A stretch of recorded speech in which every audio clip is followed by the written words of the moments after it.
Kemudian pasal yang kelima menyatakan kelebihan kalimat la ilaha illallah. Afdalu zikri la ilaha illallah. Si afdal zikir la ilaha illallah. Kenapa itu afdal? Karena itu kata Nabi dan kata nabi-nabi sebelum Nabi kita Muhammad. Sebagaimana hadis yang kita baca di awal tadi, afdalu ma qultuhu ana wan nabiyuna min qabli la ilaha illallah wahdahu la syarikalah. Si afdal barang yang aku baca dan yang dibaca oleh nabi-nabi sebelumku adalah la ilaha illallah.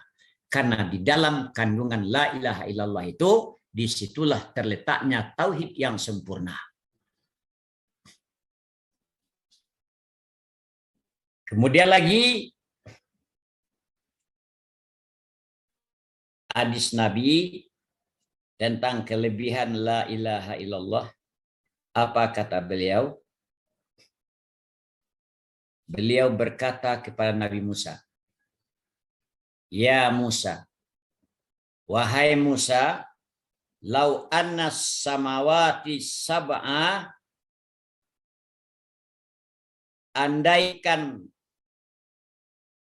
langit yang 7 dan isinya wa amirihinna ghairi, dan isinya selainku, dan bumi yang 7 diletakkan fi kaffatin,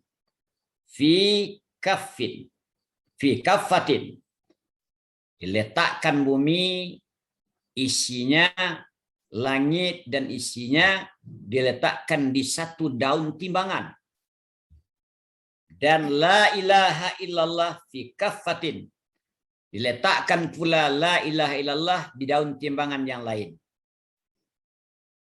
Bagaimana?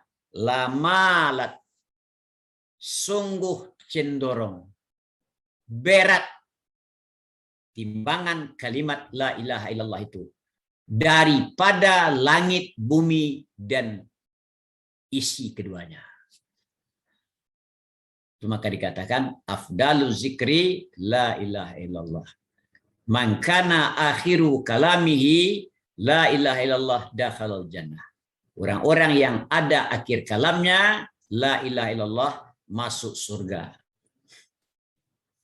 Itu kemuliaan kalimat la ilaha illallah. Dan kemudian lagi datang seorang sahabat menemui Rasul. Apa kata sahabat? Setelah sahabat itu datang, Nabi langsung mengatakan, atani atin min rabbi. Telah datang kepadaku orang yang datang dari Tuhanku. Dan itu Jibril. Fa akhbarani, kata Nabi. Maka orang yang datang kepadaku itu memberi kabar kepadaku. Apa kabarnya? Annahu man mata yashhadu alla ilaha illallah wahdahu la syarikalah dakhalal jannah. Orang yang mati, dia mensaksikan, dia yakin bahwa tidak ada Tuhan kecuali Allah, seorang Allah, tidak ada orang yang mensyirikati bagi Allah, tidak syirik, dia dakhalal jannah, dia masuk surga, kata Nabi. Begitu kata orang mengkabarkan, orang yang datang dari Allah mengkabarkan kepadaku, tentu Jibril.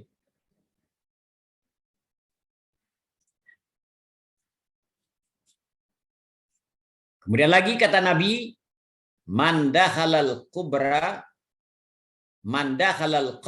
bila ilaha illallah halasahullahu minan nar. Orang-orang yang masuk kubur dengan kalimat la ilaha illallah melepaskan akan orang itu Allah dari siksaan api neraka. Bagaimana dia membaca, bagaimana dia masuk kubur dengan la ilaha illallah? Dia akan mati itu tidak hilang tauhidnya. Dia baca la ilaha illallah, masuk kubur dia. Dan kemudian kelebihan la ilaha illallah juga, Nabi menyuruh. Ya, apa kata Nabi? Man laqqana indal mauti la ilaha illallah dakhalal jannah. Orang-orang yang mentalkinkan, orang yang mengajarkan seketika akan mati akan la ilaha illallah, masuk orang itu akan surga.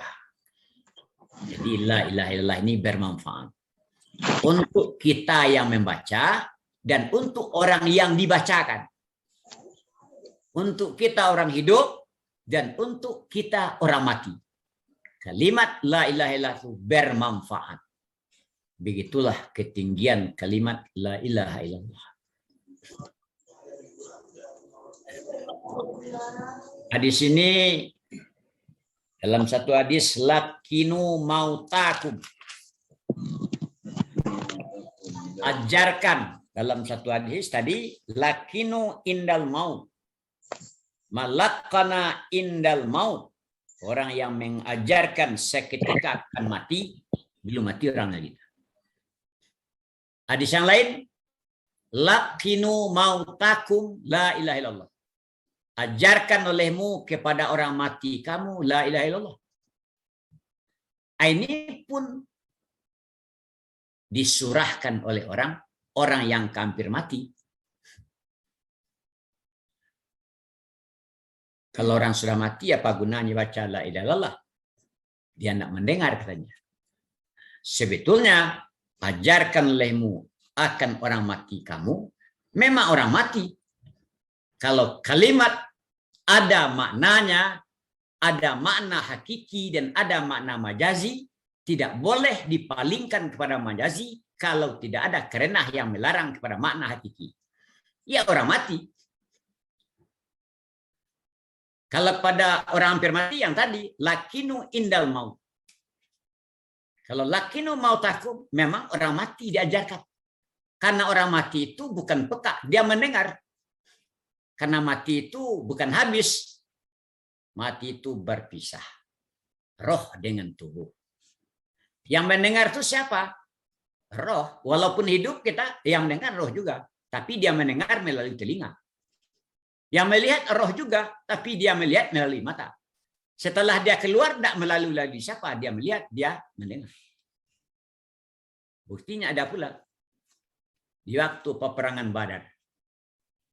Apa kata Nabi kepada kaum-kaum Quraisy yang mati di padang Badar, terlebih para pemimpin mereka? Apa kata Nabi? Sudahkah kamu temui janji Tuhan terhadapmu? Saya sudah menemui janji Tuhan terhadapku. Apa kata Umar ketika itu? Bagaimana berbicara dengan orang mati ya Rasul? Rasul menjawab, mereka itu wahum asma minkum. Mereka itu lebih mendengar dari kamu. Bahwa orang mati itu mendengar. Cuma menjawab tidak bisa. Itu maka diajarkan orang mati. La ilaha illallah. Mudah-mudahan ada manfaat untuknya. Dan juga orang mati itu mendengar. Kenapa kita baca Assalamualaikum? Bila ziarah kita kepada kubur, kan kita baca Assalamualaikum ya ahlal kubur. Selamat di atas kamu, penduduk kubur. Kalau tidak kan kedengaran bagi mereka, kenapa dibaca? Jadi, kelebihan la ilaha illallah itu bermanfaat untuk orang hidup, bermanfaat untuk orang mati.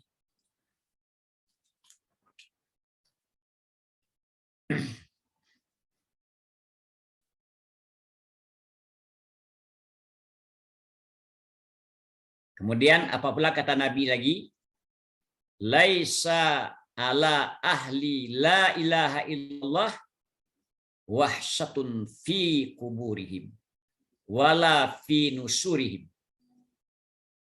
Tiada di atas ahli la ilaha illallah, orang yang selalu membaca la ilaha illallah, orang yang paham mana la ilaha illallah, apa yang tiada liar di dalam kubur mereka. Dia terhibur dalam kubur. Bukan sepi dia dalam kubur. Terhibur dia dalam kubur. Wala fi nusurihim.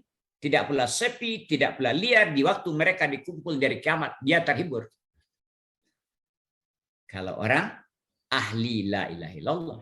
Mana ahli la ilaha illallah, dia tidak syirik. Dia senantiasa membaca la ilaha illallah, tidak ada bibit syirik dalam hatinya, dalam kubur dia bahagia, di alam mahsyar pun dia bahagia.